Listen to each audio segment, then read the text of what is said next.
The third section, and this one is looking at the concept of shame. Why is shame important?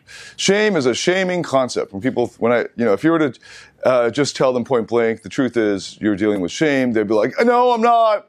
I have no shame. I have no shame. And that's why I'm very careful about the use of this special term, though it is, if you were to speak to a specialist or a researcher, this would be the best, this is the most accurate term to use. The reason guys have approach anxiety that is more than, let's say, 2 out of 10 in intensity is because of shame. The reason you have blockages in your conversation with a woman where your mind goes blank or you start to stutter because you're not sure what to say next is because of shame. This is assuming that you have the intelligence to speak to somebody else already. So if you are incredibly low IQ or you're not functioning as a verbal adult, then maybe that's the reason why you can't speak. But assuming you can speak to me or to other males or other human beings, the reason why you have approach anxiety or social anxiety or that you go blank in conversation or that you can't escalate at whatever levels, physically, verbally, whatever, with a woman that you like is because of shame. It's all because of shame. And I guess I don't know if that's controversial to say. It's not in clinical, like the psychology, but maybe it is for the average person, especially the manly man, right? Because the manly man thinks he chops wood and hunts his own food, and he has no place in his life for shame, and that's exactly why he's full of shame, because he's not actually confronted it. So, in addition, more interestingly, from a clinical perspective, toxic shame. Oh, by the way, there's healthy shame. Just put this out there as a caveat. There's healthy shame. You should feel shame when you go against your own values. When, for instance, you lie,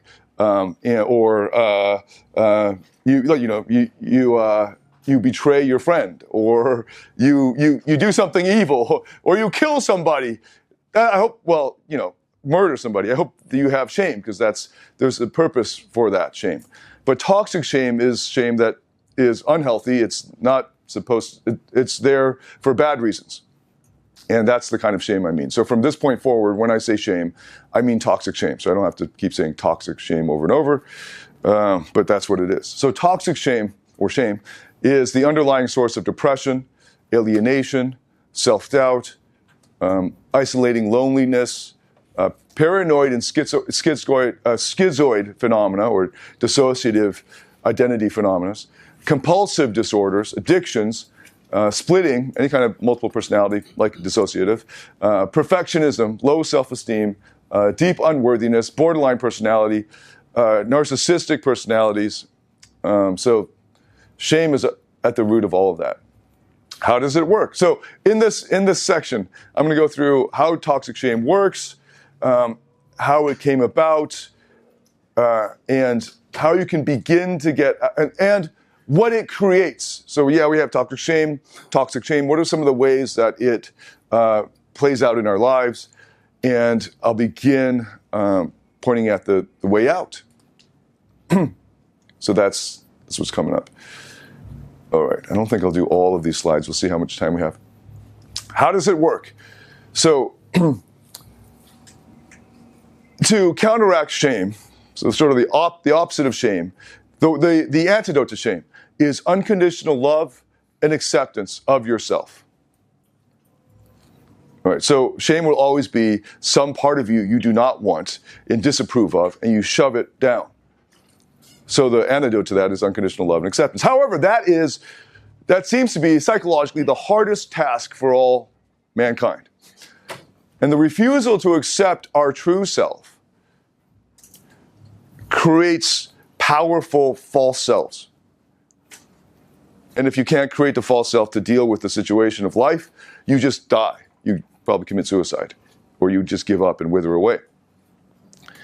And the living of your false selves results in a lifetime of cover-up, just by nature of living as a false self, a lifetime of secrecy and a lifetime of hiding.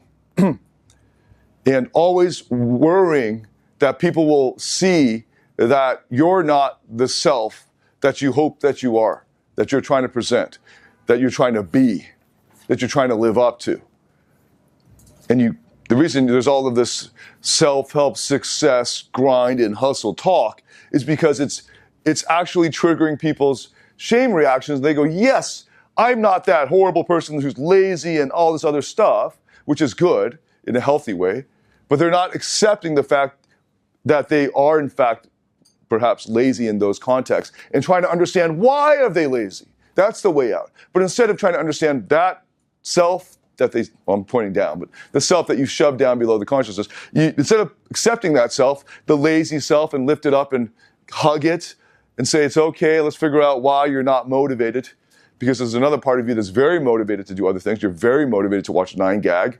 Okay, there's always some things that you're very motivated to do. You're very motivated to watch more porn or whatever it is. So it's not that you're not motivated at all. You're motivated on the wrong things. And let's figure out why. Instead of doing that, you just say, shame, shame, shame, shove it down, and hope that that never arises again. And by the way, right, this is how society deals with its unwanted elements. And we do that to ourselves. And this is the root cause of psychological suffering, toxic shame. So the solution is total self-love and self-acceptance. And in fact, those are the only foundations of real love. You can't truly love somebody if you're loving from your false self. And this is also, as we go through this, you'll understand at a deeper level why psychopaths can never actually experience love. Psychopaths, insofar as we understand them, and people who have personality disorders that approach psychopathy, the more they approach psychopathy, the less they can actually experience real love. So if you were burned by a psychopath, you can rest assured in that. At least they'll never experience real love. In fact, yeah, so we'll leave it at that, since there was a story I was going to tell. But here's another story to illustrate this point, and I'll put it out here. I heard it from a Christian preacher, actually, Ravi Zacharias, of all people. And I can't remember where he got it, maybe G.K. Chesterton. And it's the story of a little boy and a little girl playing on the playground. And this is when they were innocent and young and, little kids. And she had a lot of marbles. She had all these beautiful marbles, and he had all these beautiful jacks. And they had been playing with their own things, their own marbles and their own jacks for a long time. And now they were kind of bored and they wanted to try something new. So the little boy said to the little girl, I'll trade you all my jacks if you give me all your marbles. And she looked at her marbles and said, I've been playing with these for a long time, so yeah, let's do that. I'll trade you all my marbles for all your jacks. And they did a switch. And that night, the little girl went home and, she was sleeping, getting into bed, and dreaming about all the wonderful games she's going to now be able to play with her new jacks. She slept very soundly. The little boy, that night, couldn't sleep a wink because he was wondering the whole night. I forgot to say, it's not in the thing, so I didn't line this up properly. So when they switched and gave, you guys know some of the stories, when they gave each other the jack and the marbles, the little boy held back some of his jacks. So he gave her, 5/6 of what he had, and he held back a little store of jacks, and he's like, yes, I can play both now. And the little girl slept soundly, dreaming of her new jacks. The little boy didn't sleep a wink because the whole night he was wondering, did she give me all the marbles? And that is the reason why, as a false self, when you give love, you can't actually experience true love because you haven't let go. You're still holding on tight to this false persona and holding back with secrecy and hiding and cover up that this isn't the real self who's loving. And that's just an example. I don't know if that'll sink in, and I didn't tell the story very well, sorry. Okay, so how did it all begin? Somewhere around 6 months to 36 months, a child begins to test. So a child's self-concept when it's first born is unitary. It's basically everything in the world is experienced as part of itself, right? So as far as we can tell, right? So it doesn't distinguish between itself and other, especially when it's in the womb, right? So actually, technically speaking, when it's in the womb, the child is the mother because it's part of the mother's body. The mother actually contains the child. They're actually unitary.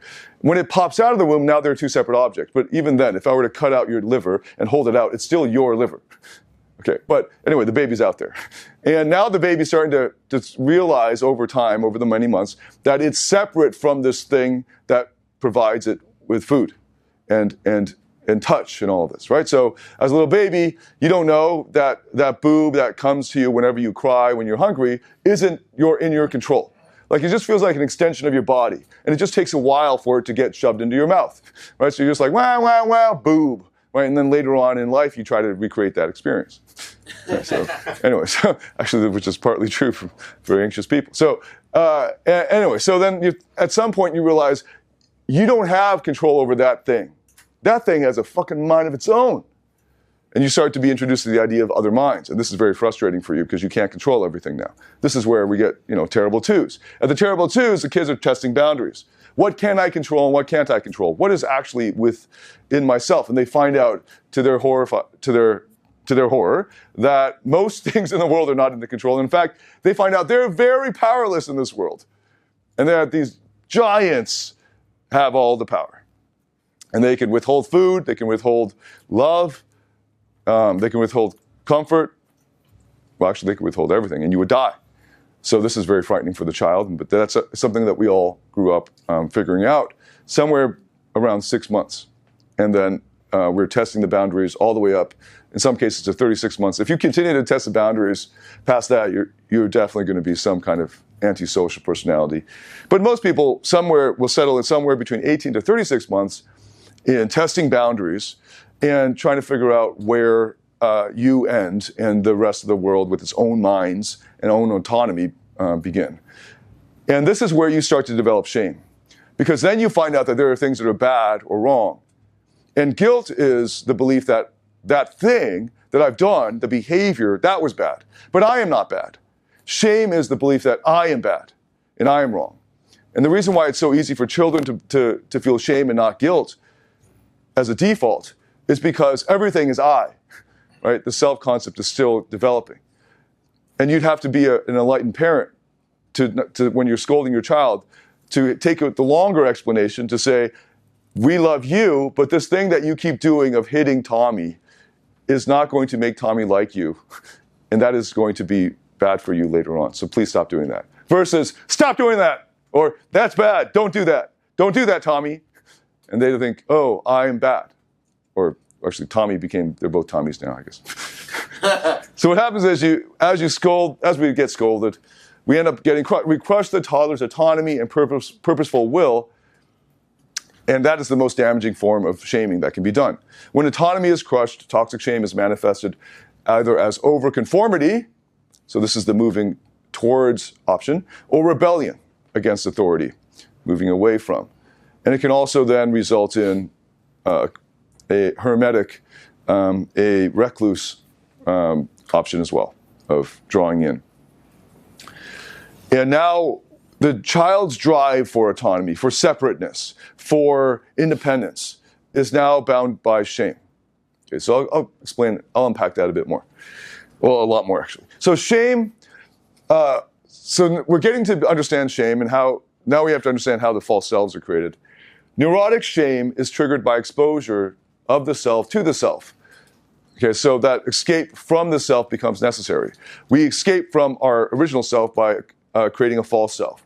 And then the original self goes in hiding psychologically. So in other words, you're led to believe that some part of you is unacceptable. It's bad, it's wrong.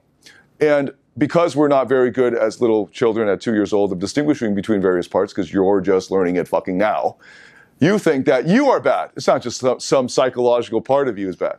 So you think you are bad. In fact, there are very few psychological parts when you're just a kid. It's basically just you. And then you believe that you are bad, so you split. And the first split will always be just from the original self.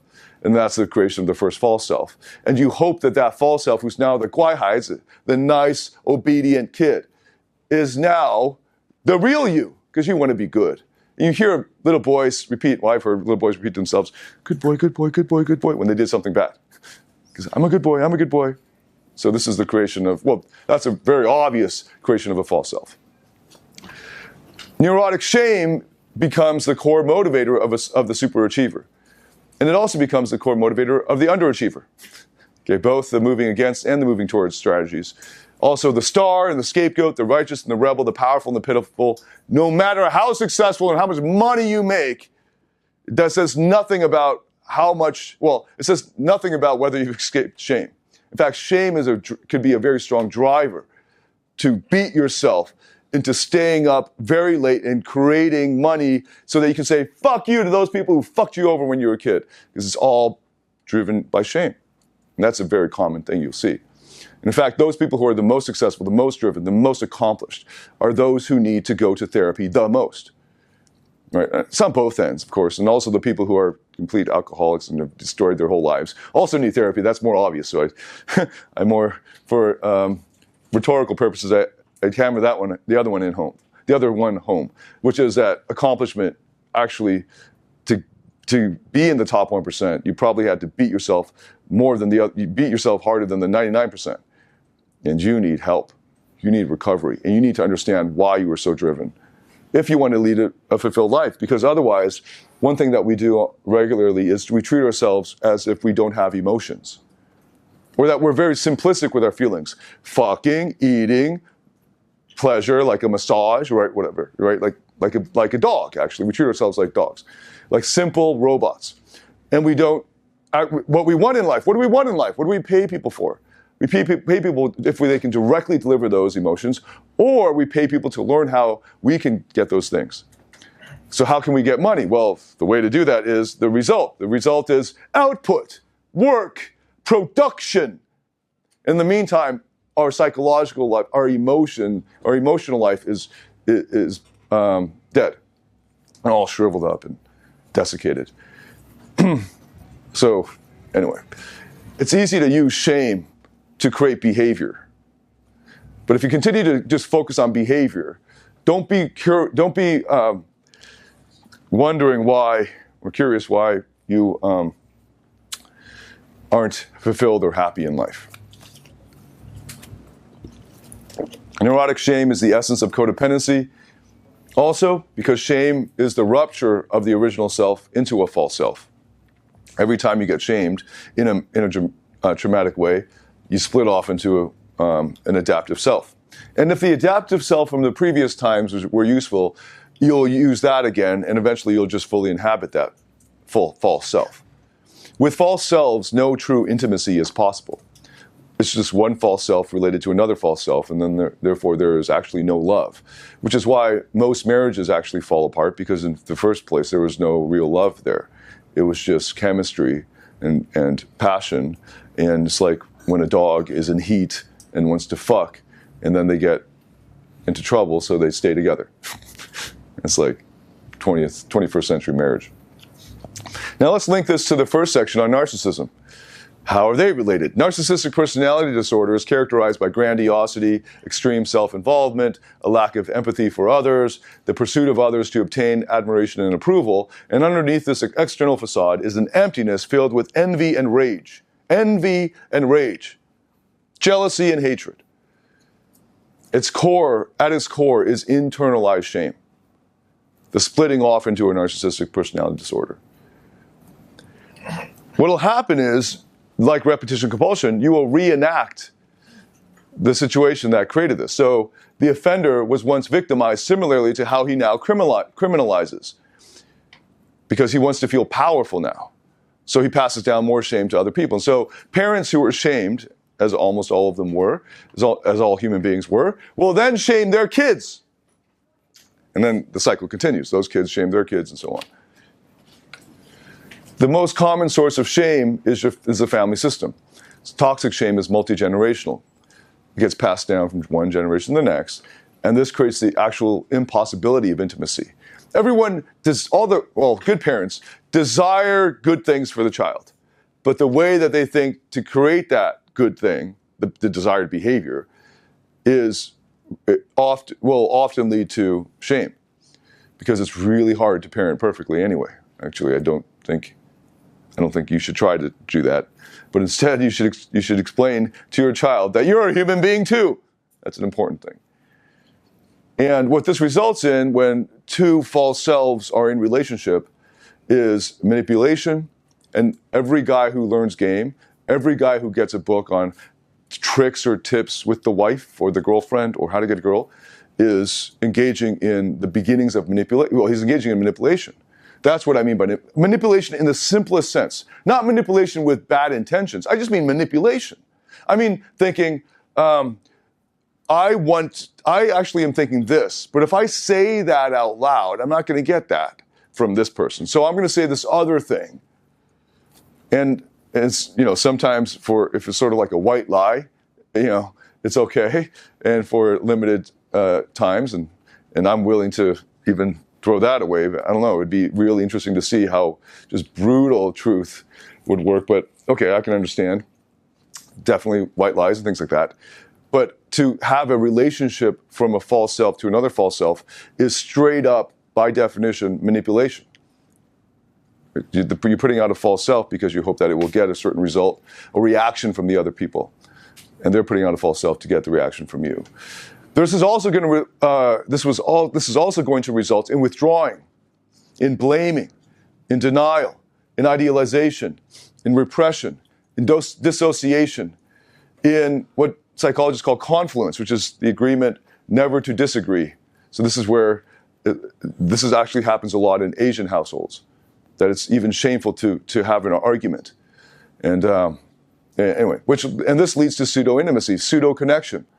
So I remember my first month at the university here as a professor of philosophy, and philosophy is an argumentative profession. We get paid to argue with each other. If we don't argue with each other, we're out of a job. So we're professional arguers. And it's really interesting. It's really fun, actually, to watch a philosophy conference versus watching a history conference. Historians just throw facts at each other as an interpretation, and they'll argue over interpretations. But their bread and butter isn't the actual argument; it's the presentation of evidence and the research. But for philosophers, it's just pure argument. So they're always going at each other, and then they go out for beer afterwards as if it meant nothing. Like it's very, very little of it is personal because it's actually professional. But then in Asia, it's different because there's so much shame. And it was really interesting to see the department that I was in. They just hired 5 new professors. This is the largest big one-time hire in their department history, as far as I know. And we were all from overseas. We're all Western trained. And we were all Western bred, born and raised as well. Well, I was born in Taiwan, but whatever. And the rest of that meant that more than half the department then, which is I think a department of about 17 people, more than half of the department were Westerners trained in Western universities, and most of the other faculty were also trained in Western universities. And then we would invite on a brown bag talk once a week, or maybe twice a week even, guest speakers from all over the world, and they'd come and they'd present a paper and we'd try to rip them to shreds. That's our job. That's our gift to them, to rip them to shreds, because that's why they're here, to improve their argument. So we have grad students now, and undergrads, everybody's welcome to attend the talks. So there are students sitting in there, and as always, the students have priority when the question period comes. So students first, and then when the students have nothing else, and the professors go at each other. And in that first month, it was funny because there were some new grad students, there were some senior undergrads in the room, and when they asked their questions very politely, and they were almost like non-questions, And then when came time to ask, one of the early talks was a guy in Chinese philosophy. That's my field, so it's my job, along with the other 2 Chinese philosophers, to rip this guy to shreds, to do him the honor of that analysis. So, I went first, and I was just going at him. I was thinking, this is wrong because of this and this and this. And then you always want to exaggerate your position a little bit so that he pays more attention to that and he takes it seriously. So, and then he comes back, and then this other person doesn't agree with me, and then I defend, and I come up with saying that what he's saying is tantamount to some whatever, and then that triggers everyone else, and this is great. And we're like, as philosophers, we love this shit. Like, we're going at it, and then, sometimes your heart races a little bit. This is really nice, And then at the end of it, I remember there was some food afterwards. This was like lunchtime, so you go out, now you get the buffet, and you put some food on, and everyone just sort of chats after that as well. And the students were so shocked. They're like, I was like, hey, what did you think of the talk? They're like, I'm not used to professors arguing with each other. It's like, welcome to philosophy. I was like, but I realized over time that it was almost shameful to disagree. You're supposed to disagree with the professor. And then I had to do so many counter arguments for myself. Like, just to get discussion going in the philosophy class. I would put out a really stupid argument and make, I'd say, this is what the thing says. What do you think? And they'll be like, yeah. Like, no, wrong, it's stupid. Give me a counter argument. This is clearly false. Why is it false? And then like, oh, okay, it's false. I'm like, oh, where's the original thinking here? Think for your goddamn self. And I'm trying to train them to disagree with me. But, it was like pulling teeth. And I realized just how much shame there is in the society to not talk back to your parents, to your teachers, to your authority figures, and then you can't be a philosopher.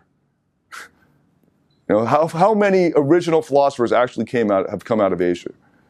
I do this for a living. The last real, it was all traditional. It was like the really rich dudes who had the leisure to write. Most people couldn't write in the 1800s, and so the last real original thinkers were, maybe you could point at the Zen school, the Kyoto Zen school in the early 1900s, or late 1800s, Nishitani in that group, but before that it was like 1700s, because this confluence, the agreement to not disagree, happens in your family, in your households, doesn't it? You can't have a hash out an argument with your dad, with your mom, and then have dinner peacefully afterwards and agree that you disagree. But the agreement never to disagree is already creating shame in you. Dysfunctional family rules would create this. And you'll see either complete control or complete chaos in shame-based families, toxic shame. You'll see perfectionism or chaos. Always be right in everything you do, or at least in the image that you present, or have no rules at all. And it's just a big mess. Blaming. It's a common thing here. Also, when I work with staff that are from Asia, I realize that blame is a big deal for them. When I ask them what happened here, they just start assigning blame. I didn't ask whose fault is it. I just want to know how it happened that it came like this. I don't care whose fault it is. And so I had to fight with these guys. And stop defending yourself. Stop saying this and this and this. Stop explaining. This is all useless. Tell me which code is wrong so we can fix it now and how long it will take to fix. And that's just there's so much shame. Because they're always like, no, that's not me. I'm a good boy. I'm a good boy. I'm a good boy. I'm a good boy. The little boy comes out again when he's being told that he did something wrong.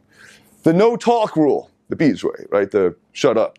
No one speaks of your true feelings. And I see that here for years. This is the last day of the last weekend of Total Transformation that I have taught for over 7 years now, a full 7 years here in Singapore. The same program. And in a way you can see, if you can access the old archival videos, my frustration with all of these dysfunctional family rules that I'm fighting here in these rooms with you, because again, you expect blame to happen. So you think that when I'm criticizing you, I'm blaming you for something. The no talk rule, that's no one speaks of their true feelings. They never talk about loneliness or depression or what's really going on, as if I give a fuck about anything else. If you don't tell me what's really going on in your life, I don't want to hear anything else. And it's like one of those jarring moments when after 20 minutes of discussion, you go, oh, okay, we're going there.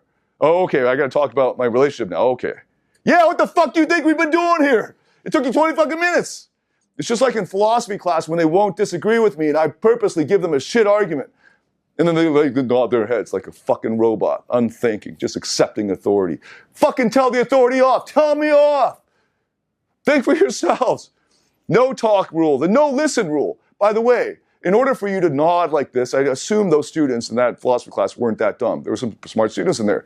But they had been conditioned and shamed into the no talk rule, and therefore they were actually engaged in a no listen rule. And the parents will do this. You'll say something really, maybe you'll say something sexual, and they just don't want to deal with that, right? So they pretend like it didn't happen. And by the way, pickup artists do this all the time when you ignore things that don't help you, right? So there's some AMOG coming in, blah, blah, blah, you just ignore them, right? So no listen rule. It's very helpful if you want to condition behavior. If you want to treat your kids like dogs or AI, or actually you're treating them worse than AI, or like robots, right? You just ignore it. If it's not there, I'm not going to listen to your problems, right? That That's sort of the family situation. You put it all under the rug. Let's all eat now. Let's not hash out a disagreement. It's the dinner table now, right? All that. And that's not just Asian families, of course. All of this research, this is a really great book. I'm going to quote from it in a little bit. None of this is from Asian context. It's just way worse, I believe, having lived here for so many years and making this having started my Ph.D. in the area of Asian studies. The sixth, so I'm giving you 7 dysfunctional family rules. The sixth one is don't make mistakes. Of course, your whole school system is based on this rule, so actually every lazy school system is. So I'm going to create a new school system, which is like, make great mistakes, make them big. Okay, the 7th one is the distrust cycle. Don't trust anyone, because then that way you won't be disappointed. The distrust cycle. Don't trust, so you'll never be disappointed. Just protect yourself. In other words, just hide, withdraw. Again, don't be vulnerable. Don't put it out there. And of course, there are reasons for all of these rules, right? If you had to hash out your disagreements with your dad, and actually dinner fucking might take 2 hours instead of the half hour that they're trying to rush the food so that they can accomplish all these other things because they have to be perfect, they have to achieve to be significant, and all this other stuff, right? It's not okay just to be okay. There are some things that Mark Manson puts out, some really great, really well-written articles. And I find myself disagreeing with 1 or 2 things in every single article. But what I love, and overall as a theme, is that he's speaking to millennials who have all been raised on Instagram, thinking they could all have 1 million followers and lead a life of luxury with no work, and just get paid $100,000 a month to travel the world and do nothing, and never have to actually do any work. And then they're so disappointed when their lives don't match that. And he's like, his message is, it's okay to be average. That's a very important message, because if you don't believe it's okay to be normal or average, well, that's because of your shame. And most of Asia is shamed, right? Like, we don't think it's okay to be, we as Asian Americans who must get the A+, don't believe it's okay to get a B. It's not acceptable in my family to ever get a B. And that created us. My sister went to Wharton, my other sister went to Columbia. We all did these graduate programs and grad schools, and we created our own companies. And we did these things. That's just my little family. All of our extended families are like Harvard, Stanford, whatever, all this stuff that we drove ourselves to achieve because it wasn't okay to be a B. And now it's a really refreshing message. And this is always good and well-intentioned. All of our parents had the best in mind for us. But it was the belief that it wasn't okay. We internalized the belief that it would not be okay for us to get a B, even though our parents would have probably still loved us and just dealt with it and loved us if we had a B. But the message that we little kids internalized, just as how easy it is for a little child to get the wrong message. I gave an example earlier in an earlier video on the little boy playing hide and seek and thinking that his dad didn't reward him for the hard work of hiding so well, that instead he was unacceptable, that he was annoying, he was the cause of his dad's frustration, that he was being punished for working hard. And this confusion, this would create toxic shame. This would also create approach anxiety later on, by the way. This would also create, when he's with a girl, having a blank expression, not knowing what to say. This is all going back to countless years, you can count them, years of childhood shame. And not just in your childhood, you can get shamed in high school. Actually, that happens a lot. You can get shamed you can get shamed right now. They're always linked to the original types of shame, original instances of shame. So the older you get, the more used to carrying shame you are, the easier it is to shame you. Which is why it's so easy for a guy like me who can speak with authority and look at you in the eyes and do this kind of thing to trigger your shame, and you go, right here in Singapore anyway. So all of this must happen. So the distrust. Okay, so I ended there.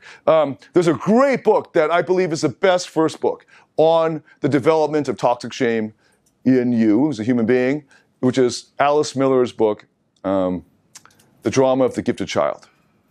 Okay, I'm going to be recommending a bunch of books.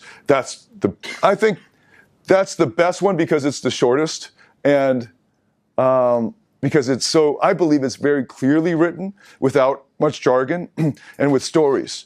And unfortunately, it's really deep. And the message, because it's so concise and compact, you don't get any bullshit. So we're used to reading bullshit. So like we read 5 pages and we get 1 point.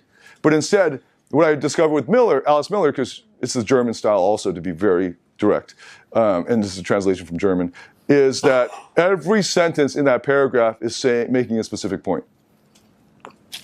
And if you happen to miss 1 or 2 sentences, you kind of miss the point, and then that that builds on the later points build on the earlier points, and then you get lost. So it's a dense book in that sense. But I found it very enjoyable. I read it in a night. So that's the one I recommend first. And if you don't understand that one, if it's too dense for you, then I would recommend The Body Keeps the Score as a neuroscience explanation for shame. So The Body Keeps the Score, Bessel van der Kolk. Maybe I'll put show notes in here somehow. So going back to Alice Miller. Alice Miller has charted 7 toxic parenting rules, which are very important to understand. So the first one is adults are the masters of the dependent child. That rule would create a toxic shame in a child. Adults are the master of the dependent child. The second one is adults determine what is right and wrong. The third is the child is responsible for the parent's feelings. This is what I've been referring to as boundary violations. The fourth is parents should always be shielded. So you might hear this a lot, like, don't upset your mother. That kind of thing. Don't do that. You're going to make your mom mad. They're violating, well, that's 2 rules. One is making the child responsible for mom's feeling. The other is shielding the mom from the child. The fifth rule is the child's autonomy poses a threat to the adult. So the speaking back thing is a threat to the adult. Number 6, the child's will must be broken as soon as possible. We can't have this behavior. We have to break this child. So in other words, spanking, scoldings, because it's good for the child, that sort of thing. So how to basically, this behavioral conditioning. And, when you're a little kid, it's hard for you to understand the philosophy of behavioral conditioning. I think kids are a lot smarter than most adults think they are. And I think they could explain it a lot better, but, parenting is really tough. So this is all understandable. I profess no expertise around parenting. Okay, but I can talk to you about the view of it and the toxic shame that results in adulthood. The 6th rule is the 7th rule is, the final rule is, all this must happen at a very early age so the child won't notice and will thus not be able to expose the adult. So there was this review that irked me. In fact, it was so wonderfully irking. Is that a word, irking? That I made a podcast on it. So thank you very much for writing that irksome review. And the reviewer, it was a very positive review of this course I made, but there was one little thing. So as a perfectionist full of shame, I'm used to looking for the negative first. That's, I get the A, but I'm like, why couldn't it be an A+, right? So I'm used to this. So I looked for that one line. He said something like, there's a lot of coverage of shame and why, but I don't understand what the difference is between shame and just growing up. And I was like, oh man, your kids are fucked. Because you're just basically going to say to them, bang, grow up. This is just process of growing up. So you hope that the child won't remember. That's what adults do all the time. They fuck over the kid and then they think, I don't remember anything when I was 3. He's not going to remember anything. It's all right. Like the kid, you didn't make it to the big recital that he was been working so hard for and couldn't wait to show off to daddy all of this work that he's done for him. And you couldn't make it because of work. And you're like, it's okay. He'll forgive me without asking for his forgiveness, without telling him that you love him and that you really wish you could be there, without telling him the reasons why you could be there and how much you missed it, and to show it the emotion of how it hurt you not to be there to the child. Falling asleep already? So one of the things that Gestalt will tell you is maybe this has happened to you as a child, and so you don't want to deal with this. Or maybe you're just hungover. I don't know. We had a big club night last night. And to say, this kid won't remember it, so I don't remember anything from when I was 5. And to tell you the truth, I don't fucking remember anything from before I was 6. Apparently, when we went from Taiwan to Kansas City, Missouri, the first spot we immigrated to as Taiwanese kids in 1980, I didn't speak a single word in all of kindergarten. I was from Taiwan. I didn't understand any English, and so the teachers thought that maybe I was a mute or autistic or something. So they pulled my parents out and called them into a meeting and told them. And luckily, the next year I could stop talking to my friends. I still wouldn't talk in class, but I didn't remember anything. I don't remember anything from that year or any year before. And the obvious reason is because, obviously, the reasons why you have a break in memory is because of trauma, because of shame. So think about so this is why it's so important to do the 3D process in rock solid relationships, or why we did it at Date with Destiny, why you're going to be doing it.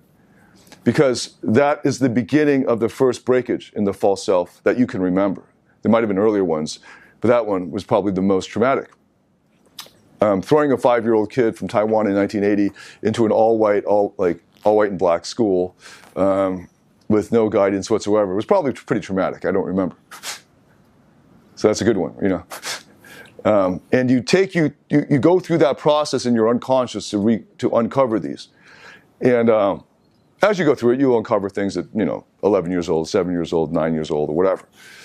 But go back far enough, and I've met adults who remember things at 2 years old.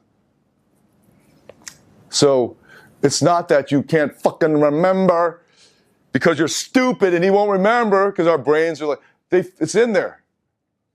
You just got to shove it down. You got to repress it. And in fact, there's some research that shows that people can recall their birth. I don't know about that one. That's a little harder to.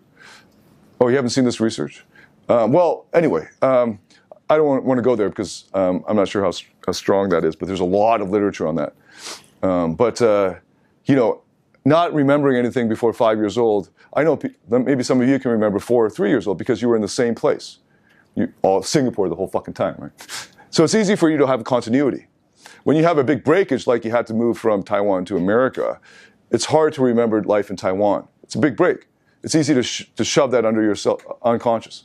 Anyway, I get too sucked into, when I look at the audience here, it becomes too Singapore focused. So adults do all kinds of things to children that they shouldn't, and that if they had more patience and if they were in a better mood, that they wouldn't do to the child. But they excuse themselves out of it because they think the child won't notice and will forget. There's abandonment trauma. This is not just physical absence, but especially emotional. Stroke deprivation, narcissistic deprivation, fantasy bonding, and neglect of developmental dependency needs. Family enmeshment. And I believe, again, I'm getting sucked into Singapore issues again, but I believe most of your families are enmeshed pretty badly. Many high achievers are driven by deep-seated chronic depression because their true selves were shamed through abandonment in childhood. I'm just going to leave it there because there's so much to cover. There's also caretaker shame. With a shame-based parent was unable to find in her own parent, she forces in her own children. And then the child, by supplying his shame-based parent's narcissistic gratification, secures the love and the sense of being needed and not abandoned. And this starts the cycle of the fixer. The child ends up taking care of the parent's needs instead, and then he feels abandoned emotionally because there's no one to parent the child's feelings or the child's drives or to nurture the child's needs. And then he loses his sense of self because the self is not important. The mommy's self is more important, and it shoves its own sense of self down below the surface. There's also fantasy bonds. A lot of toxic parenting here I was going to cover, but in the interest of time, I'll move forward. So how do you get out of this mess? As a general strategy, self-awareness is the thing you need to develop, and specifically self-awareness of your emotions first, and then of your body and so on. Your emotions are your core power. Your emotions always tell you something important. Shame warns you to not try to be more or less than you are, more or less than human. The way that you are right now is okay.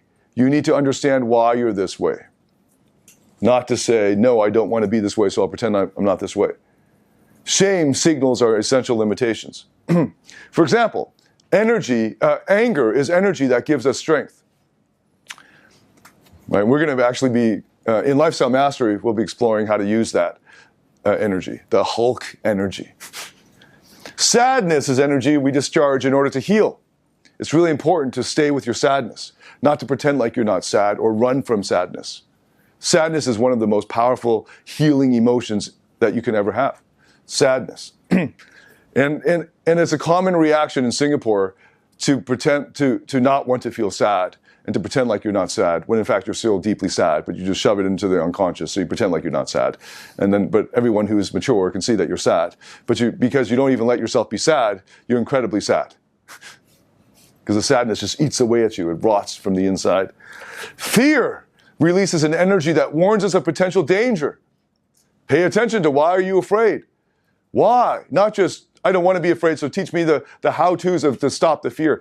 Well, the best how-to is to pay attention to it. Why are you afraid? It's very important that you understand that, because there's a part of you that's warning other parts of you of potential danger. Guilt. Guilt is our moral shame and guards our conscience. It's a really great book, Shame and Guilt. Again, really great title for experts. Joy. Joy is the exhilarating energy that comes from all of our needs being met. And on and on. I'm going to have to skip some things here. But just so you're aware, the self-awareness, so you're aware of the self-awareness is first and foremost about your emotion, the emotions you're feeling in the present moment, and attending to those. Not running from them, not trying to avoid them, but staying with them and trying to understand what is leading to this. What are the causes for it? And feeling through those. And if you're feeling those, try to feel them even more intensely. See what that's like. And sit with it. Not run from it. And try to understand it. In internalizing shame, what happens is vital parts of ourselves are disowned. Right, so I'm going to actually get into the parts therapy hopefully later today. So we'll get into that in more detail. So I'll give you an example. And this is an example where you might think that the average Joe Blow, I'm going to start using that one, Joe Blow, the jock Joe. Joe Blow would say, this is just growing up. Right, so he doesn't understand the child. And therefore he does not understand himself. And therefore he will pass more shame to his children, and I feel bad for them, even more than for him. Though I do feel bad for him, because he hasn't dealt with it in himself. But here's the example. It's about ice cream. And this is one I take from Alice Miller. A child is furious that mom promised ice cream, but now she's backing out. The child's anger triggers the mom's own anger toward her own parents. Oh wait, actually this is from Bradshaw. It's another great book, John Bradshaw, Healing the Shame That Binds You. It is, in my opinion, the best book on shame, and it's pretty heavy in terms of the kind of the examples and case studies. Get into some more extreme cases. So this might be an easier entree into that. And then another one that is even more accessible is the work of Brené Brown. She's a shame researcher. You might have heard of Brené Brown from her TED Talks that have been viewed 20 million times, 15 million times, different videos being viewed that many times. And she's a great speaker. And her book, Daring Greatly, is a really great one. And I highly recommend that. And maybe for the average person, they should start with Daring Greatly, then move into the more clinical research, so the clinical books like Bradshaw. So maybe that trajectory would be better, starting with Brené Brown. So anyway, this is an example from Bradshaw. The child is furious that the mother promised ice cream, but now she's backing out. The child's anger triggers the mom's own anger toward her own parents. So now mom's getting triggered. Mom is terrified of her anger and terrified of anyone else's anger. Since the anger is bound in shame, she stops herself from feeling the shame by shaming her own child. You see this a lot with your parents. After she's angry, she tells him how hurt she is when he's angry at her. Okay? So let me repeat that. After she's angry, she tells him how hurt she is when he gets angry at her. You probably have been told this a lot as an Asian child. She begins to cry to convert her anger into sadness when she learned as a little girl that that was an effective way to convert feeling. And feeling conversion is a Bradshaw term. Feeling conversion is when we convert what is forbidden and shameful, such as anger, into an acceptable feeling. So for her, for this mom, it was okay to feel sad much more than to feel angry. So she converts her anger into sadness. In Singapore, it's not appropriate to feel any of those, generally. You can't show anger. You get really triggered when I get angry. And I go, oh, David, don't. You even ask me, is it okay to show that? Why would it not be? You know, or to show sadness. And I'm not going to bother because then I'll have to wipe my eyes. But so what happens? You can't feel anything actually here in Singapore, so you feel nothing. So that sucks. Shame and projection. You handle your own shame by attributing it to others through the process of projection. If my own anger is disowned, I may project it onto you, and I might ask you why you are so angry. And this is an interesting thing. When you really trigger a client, he starts to tell you how he feels by telling you that you shouldn't be so angry and things like this, right? So secondary ego defenses, I'm going to skip that. Inhibition, reactive formation, undoing, turning against self. I will mention turning against self here. Well, actually, so if you have any questions about those, I'll deal with them. But I go into much more detail on all of this in Rock Solid Relationships. Because if you don't figure out your own shame, not only will you mess up your children, but you will destroy your relationship. The romantic relationship and any feelings around love are the most vulnerable that you will ever be in life. And that is obviously the hotspot for triggering all of the trauma and shame and all your regression out of anywhere else in your life, besides your relationship with your parents. But as an adult, you're supposed to not see your parents as often as you did as a kid. Though I know for many of you guys, you still live with mom and dad and see them every day, so okay. But generally, it is going to be your marriage or your romantic relationship where all of that will occur. So as a result of shame, the final slide here is the creation of the false self. And because we experience ourselves as flawed and defective, somehow unacceptable, we then cannot look at ourselves without pain. So to avoid all of this, we create a false self. Jung called this the persona. Other theorists call it the mask. And that's there's a book that I haven't read yet, but it's sitting on my desk called Masks of Masculinity by Lewis Howes, who was sexually abused as a boy. That's all I know about the story. But I like the title, The Mask. And another is The Adapted Child. And there are plenty of others. And getting to understand what it's like, what that breakage, how it happens, is incredibly important. Now, just to head off you thinking you've never been shamed, you have no toxic shame, you're not a false self, you're your true self all the time. I'm going to read just a little bit. Here's some examples of shaming as a child. And there's a book called Shame and Guilt, Masters of Disguise by Jane Middleton Mose. Anyway, so how were we shamed as children? And by the way, this is a very short book, so this is also a good introduction to the topic. But I think it starts with an allegory. So I think it's really good for people who like to read. Anyway, so I would recommend Bradshaw first, and then this. But I'm sure it wouldn't matter too much which order you read them. So there are, let's see, 1, 2, 3, 9, 10, 15 examples of how a child can be shamed. Can be, not always, right? So it really depends on the child's interpretation of what happened that results in the shame. So just like now in self-help, we tell you that events happen to you, but how you feel is a result of your interpretation of those events. So it's up to you how you feel. Don't blame other things for how you feel. Okay? It's all within your control based on perception, where your emotions are. Maybe not your raw feeling per se, but the emotion. Okay, so here are some examples of how children can be shamed. A child may experience shame when the parents and other adult caretakers indicate through their words or their behaviors that a child is not wanted. This message may be delivered as early as infancy by the way the infant is held or interacted with by the adult caretaker.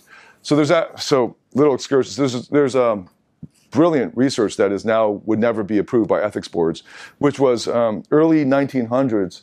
I can't remember the exact source of this, but early 1900s, researchers took children that were offered up just for, so maybe the parent needed the money for their study or needed the money in exchange for the study. So anyway, they got these babies, and they had condition groups. So one group would never get smiled at, but it would get fed and everything else, all of its other needs would be met. And they would do this for whatever period of time, 1 to 3 years. And then another set of babies were never held, but everything else, all of their other needs were met. And then other set of babies were never talked to, but all of their other needs were met. And then maybe there were some other conditions. But then these kids grew up, and then they tracked these children as they aged. They tracked them on, all the statistical tests, so they'd test them on their IQ and all these other things. And they found that definitely by the time they were in grade 6, they were so far delayed. The average delay was something like 3 years behind its peers. So by the time these kids got to the end of middle school, the researchers really freaked out because they were so underperforming that I think maybe even the beginning of middle school, they already discovered that they were so underperforming that they guaranteed these kids therapy and coaching and extra tuition for life. Okay, so then they just worked really extra hard with these kids to bring them back up to speed with their peers, and they never did. They tracked it into their 20s. They never recovered back to the norm, I suppose you could say. So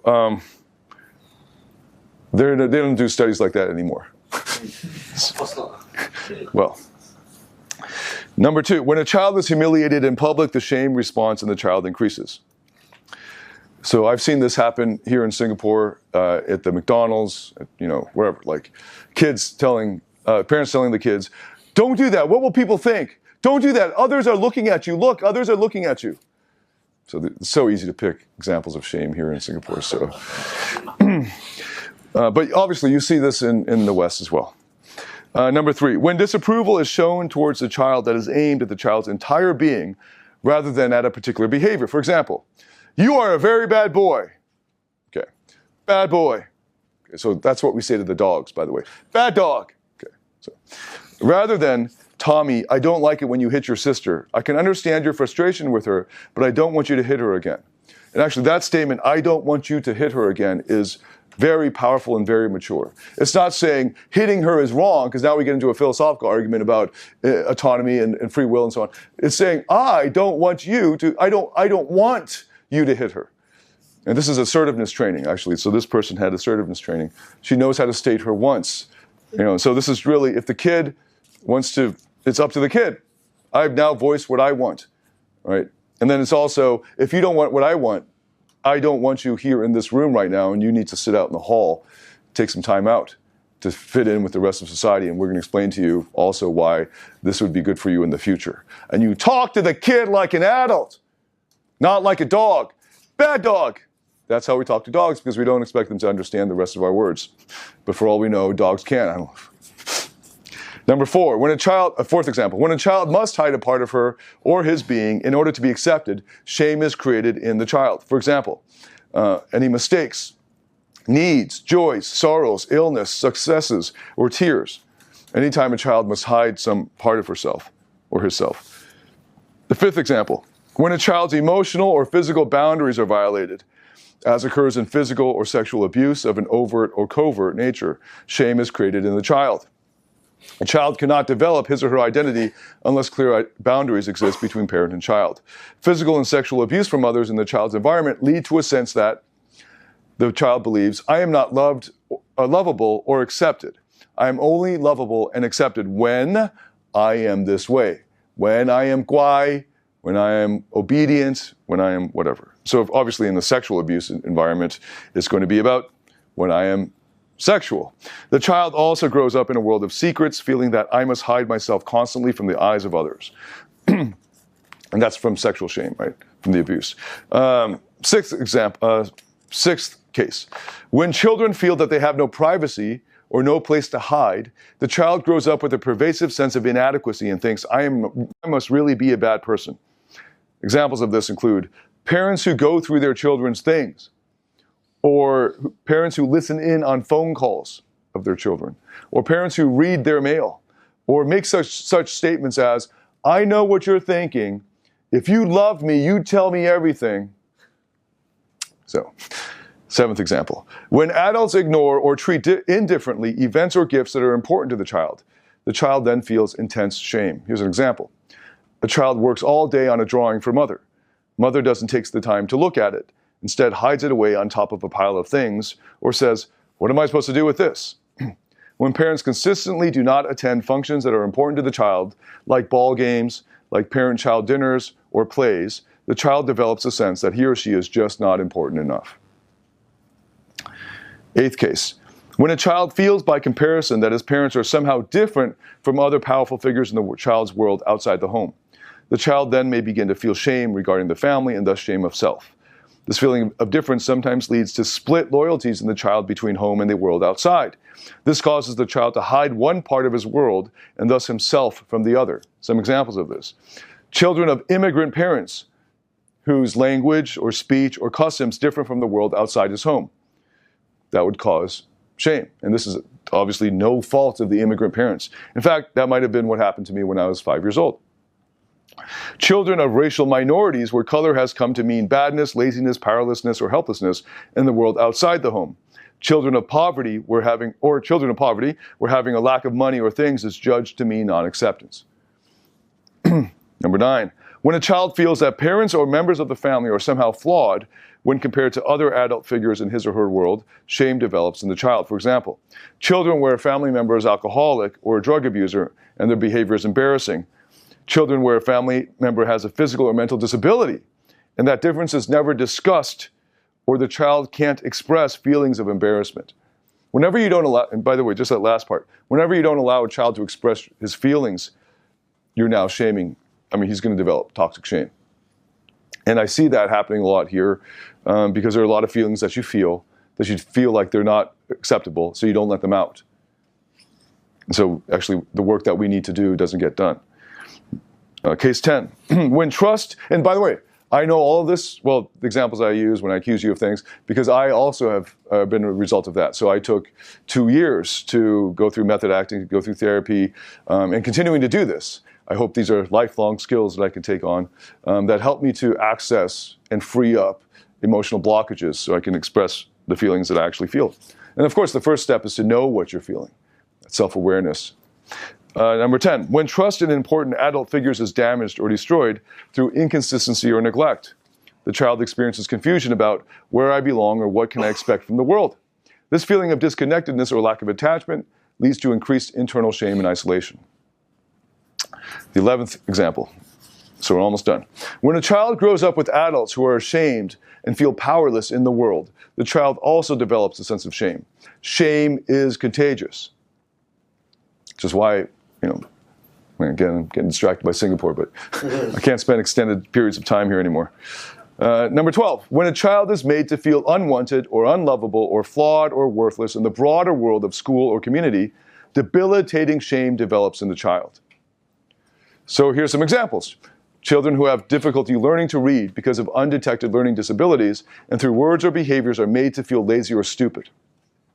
This is very common.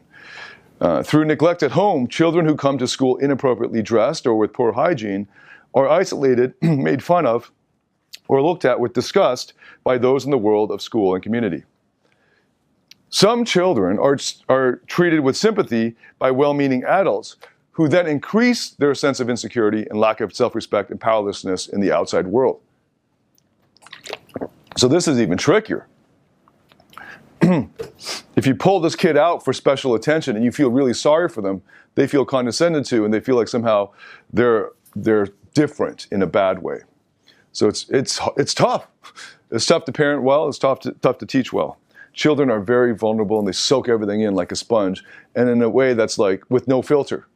They don't know how to interpret anything because they're not taught it. And the best thing I think that parents and teachers can do is to explain everything to the child and hope as much of it is understood as possible. The 13th example, when a child is consistently blamed for the actions or emotional states of their adult caretakers, and there is no way that the child can understand what is expected, let alone fulfill the expectations, then both debilitating shame and toxic shame, she's using the word debilitating, both toxic shame and toxic guilt develop. The child feels, if only I were smarter, stronger, more lovable, then my parents would drink less or be happier or less depressed. And this happens a lot here as well. Number 14, when a child cannot live up to the expectations of the adult caretakers because their expectations are inconsistent or unrealistic given the child's developmental capabilities or humanness, the child feels worthless, not lovable, a failure, a mistake, and toxic shame is thus created and perpetuated. And finally, when parents or adult caretakers use silent disgust as a way of disciplining a child's behavior, the child feels that their entire being is bad. When silent rejection is used as punishment, there is little opportunity for the child to repair the relationship. The child is left with both irreparable guilt for the behavior and toxic shame. Here's an example. Tommy brings home a note from school saying he was in a fight at school. Later that evening, Tommy shows the note to his parents. They read the note, look at Tommy with disgust, sighing, they put the note face down on the table. Tommy's parents then walk off, leaving him alone in the room. The infraction at school is never discussed. There is no closure. So you might think, that's growing up. Well, then you grow up with toxic shame, and that's why you suck with women. That's why you suck with people. Am I making it clear that you POA guys are coming to me for this, like, how do I meet women stuff? All of that stuff that you're trying to fix with learning game is actually just attending to the symptoms. The underlying problem is toxic shame and the splitting off of your original self into false selves. And that's the problem. What you're attempting to do, the solution you're attempting, is to create a new false self using game that you hope will finally give you all of the love that you were hoping for when you were a child. And that's why you become very grafted onto, you either become too attached or too detached from the women that you encounter as a result of the false persona that you developed from game.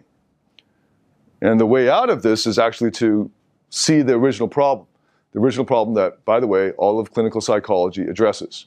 And, here's a humility note. I try to put more of these in there.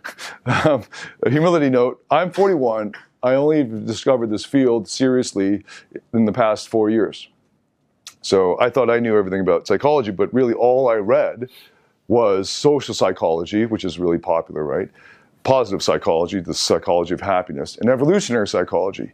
And in fact, a lot of the psychology that's still taught in universities isn't, except for the clinical departments, isn't very useful for you. So if you were a psychology major in university, you learned a lot of useless stuff that doesn't apply to you very well. Unless you want to manipulate people. You probably learned a lot of manipulative things, like how to sell, marketing. It's probably much more, the psychology that happens in a lot of research departments in university, it's much more applicable to marketing and sales than it is to your personal life. And you don't learn any clinical psychology. And you know how hard it is to get into a clinical psychology graduate program? Their acceptance rates at the good programs are like 5%. This is unusual for a graduate program because most people who would apply to a graduate program, it's already self-selected. Right? So everyone applies to Harvard, and so you expect a 10% acceptance rate or whatever the fuck it is. But for a graduate program, you'd only apply if you were very serious about embarking on a 6-year journey to getting this thing that won't even give you much money, but then even then, it's like this special science, like the wizards, like what do they do that? Like a Harry Potter thing, it's like this protected magic that they don't want to teach others. Well, guys, now I talk to the psychotherapist. Well, fuck you. It's your fucking fault. Just kidding. I'm not going to blame anybody, but you got to make it more obvious. You got to make it down to earth. You got to explain it. And so I'm struggling to do that here. And I will hopefully get better over time to explain it to why all of you need to get therapy and why the sources of your problems and all of your inner conflicts are not where you think they are. They're not in learning tips and tricks. They're not in learning behavioral how-tos. They're not in treating yourself like a dog, because it's easy to get a dog to behave in a certain way. You shock it, you beat it, you say bad dog, and there's all these different, you can make dogs do really cool tricks. All right? And if you do it well, it'll be happy because dogs are relatively simple-minded things. But you're not a dog, unless you are. But I assume that you have much more complex emotions and a complex cognitive life. And the reason why there's so much inner turmoil, or the reason why there are conflicts, why you want to do one thing but you can't, Why you've decided in your prefrontal cortex that you ought to do things this way, but you don't. And you sleep in, or you don't make it to the gym, or you overeat, or you overdrink, or you don't scale your business, or you don't do what you need to do, or you don't fucking read the book you're supposed to read, or you fall asleep while you're reading. That's not because of some behavioral how-to. It's because you haven't attended to the underlying problem. And all of these inner conflicts are happening starting as early as when you were born. And the treatment that you had as a result, and the interpretations that you made as a little child, and maybe as a teenager, and maybe even in your 20s, of what life means, of what your place is in the world, as a result of your interpretation of the events that you perceive to be happening to you. And unless you reinterpret those conclusions and come up with new conclusions, you will be powerless to create the success that you so desperately hope that you will have so that you can finally feel like you're good enough. Because we've all been there, where we think if we get the A on the grade, or we get this degree, or we get this accolade, or we make this amount of money, or we finally build the business to this level, or we get this job, or we get this girl, or we get this number of girls, or we get consistently 5 for 5, then finally we're enough and we can rest and go on to the next thing, because then we'll be happy. When we get these goals, then we'll be happy. Well, that's the big trap. You're not happy now, that means. Pay attention to that. The reason you're not happy now isn't because you haven't retained the goal. And I know that you probably heard this message from that thing about the goal won't bring you happiness. You probably heard it from a lot of people who've attained, but then you're like, yeah, that's easy to say because you've attained that goal. Well, then you'll never listen to wisdom. So you can believe it or not, or we'll just wait till you get to the end of the rainbow and you discover that the fucking pot of gold is empty. And that if you didn't attend to the fact that gold was in your fucking pocket the whole time, well, then there will never be any happiness for you.